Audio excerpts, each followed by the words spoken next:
Olá, querido aluno, querida aluna, é um prazer trabalhar com você a unidade 6 da nossa disciplina Filosofia da Religião. E nós iremos trabalhar com vocês a filosofia helenística. E ao pensarmos a filosofia helenística, trabalhamos um pouquinho como que era a visão religiosa daquele período. Então, você sabe que o Império Romano ele estava dominando o mundo naquela época, e é nesse contexto de dominação do Império Romano que surge o helenismo. Então, o helenismo é uma influência cultural ampla, filosoficamente falando, mas também há uma influência política. E o cristianismo entra nesse processo todo, porque ele se configura, ele se organiza, ele se desenvolve também nesse contexto. Então, tudo foi favorável a esta ideia de solidificação, não somente de algumas correntes filosóficas, mas também do próprio cristianismo. Então, o período helênico é denominado também de helenismo e pode ser considerado como o último período da filosofia da antiguidade. O helenismo ele se caracteriza fortemente pela difusão da cultura grega em todos os territórios que os romanos dominavam, que os romanos conquistavam. Mas isso não diz muito respeito à própria corrente filosófica ligada ao epicurismo e ao estoicismo, que são as duas grandes correntes que nós iremos estudar.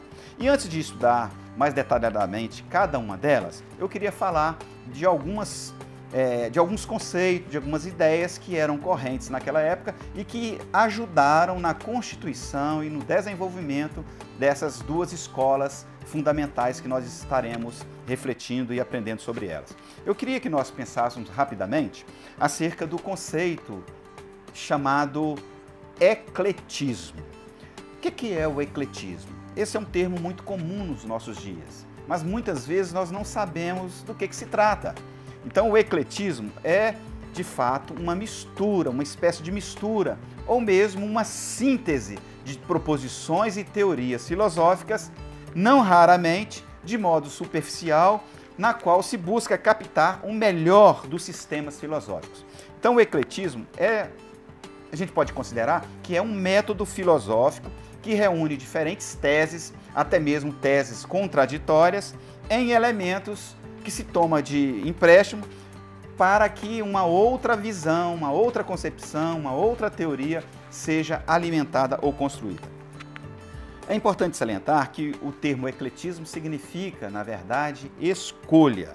Então, o ecletismo, por ser um método filosófico, ele tem a escolha como fundamento e significa a retirada de diferentes elementos de um outro sistema na fusão, na preparação, na união, na junção de uma nova ideia ou de um novo sistema. Isso foi fundamental para a constituição daquelas escolas naquele tempo. Mas não era só o ecletismo que era um conceito importante. Existia também um outro conceito chamado ceticismo. O ceticismo é uma doutrina que adota um importante princípio de que as coisas que o ser humano deseja conhecer, essas coisas que o ser humano deseja conhecer, elas são de fato inatingíveis. O que isso quer dizer?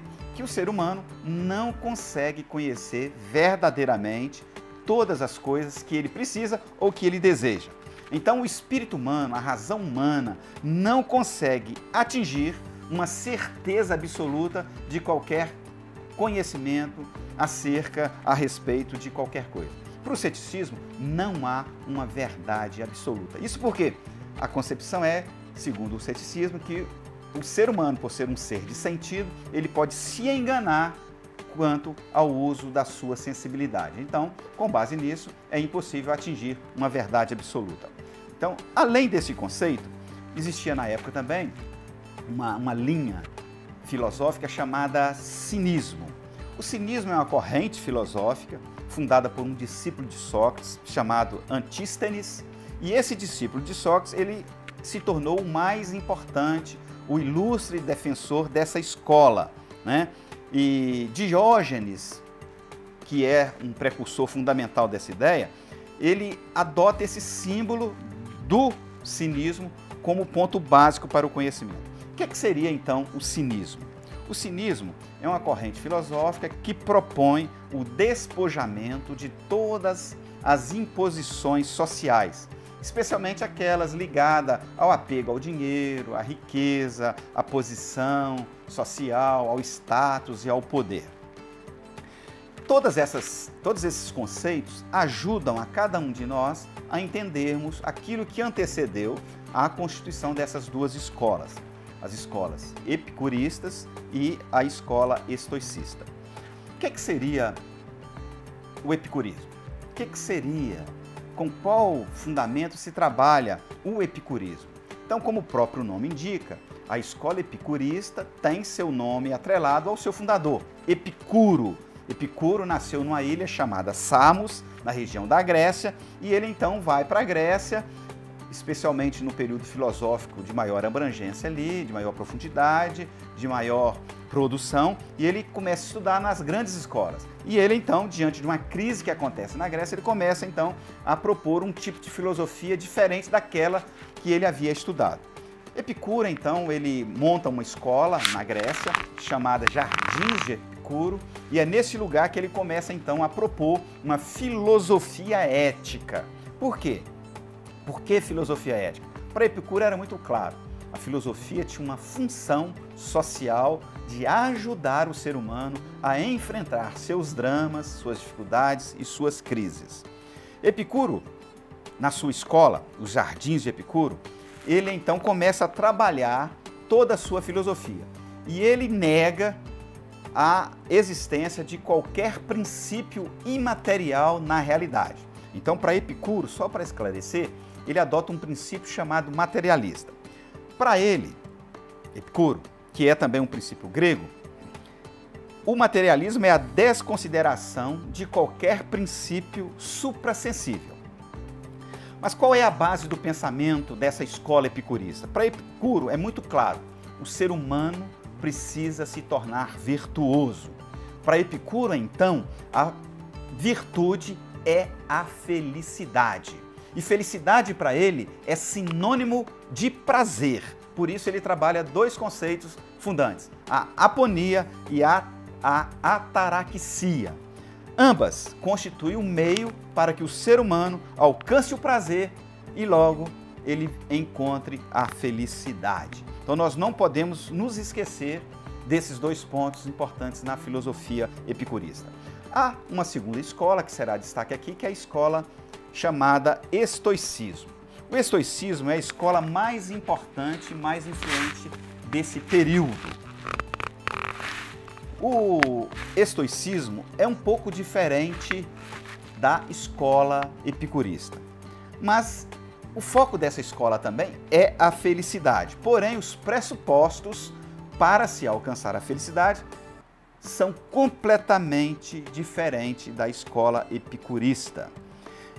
Então, o estoicismo, ele trabalha com o conceito de logos. Logos, no estoicismo, é um princípio que tem a força, é um princípio irradiador de potência, de força.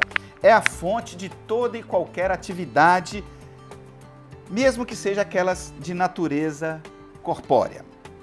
Mas qual é o ponto fundamental da filosofia estoica? É que você precisa alcançar a felicidade negando a possibilidade do prazer. Aqui reside a diferença fundamental do estoicismo para o epicurismo. Se o epicurismo afirma o prazer como sinônimo de felicidade, o estoicismo não afirma o prazer. É a negação do prazer como um elemento fundamental para se alcançar a felicidade.